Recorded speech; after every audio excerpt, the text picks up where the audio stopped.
Yeah. Well. Take a look at Apple. Where are they? Well, look, basically unchanged. I mean, you're up a buck, okay. That's 1% at 111. I want to get back to the new products that they introduced. And joining us is an Apple fan. His name is Rob Enderle. He likes Apple. He thinks it's a great company, great products. But, Rob, I'm going to come at you with two negatives. Number one, the stylus, which Steve Jobs absolutely hated. And secondly, the battery on the new phones is said to be 5% less capable. Two negatives. How do you get over those?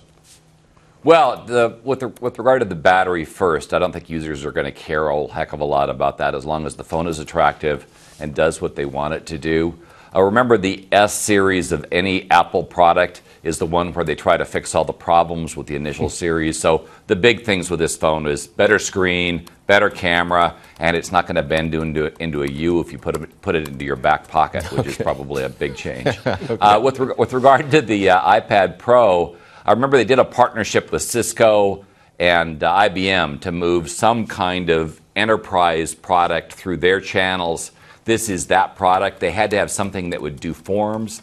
The size of this is to do forms. Now, the issue, of course, is form-based products aren't really high-volume offerings, but they were concerned that Microsoft Surface was coming in and stealing that opportunity. And, of course, we saw iPad volumes drop year over year, and that's been a problem. And so they're going to attempt to turn it around with this.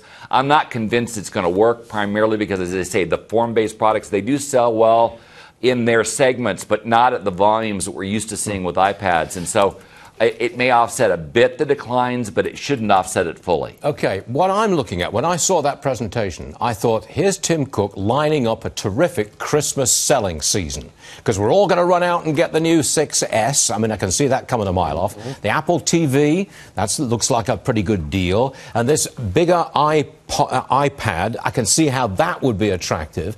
I think he's just building up big sales in the future as opposed to a stock pop in the immediate present. What do you say?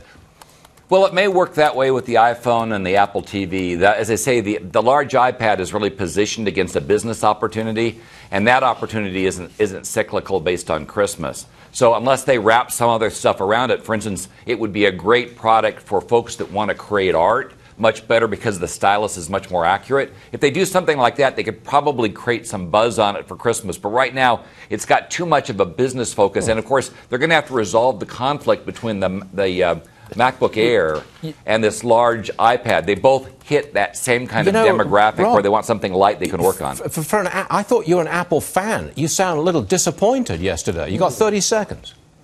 Well, this is actually what I expected them to bring out. Tim Cook isn't the big bang guy that Steve Jobs was.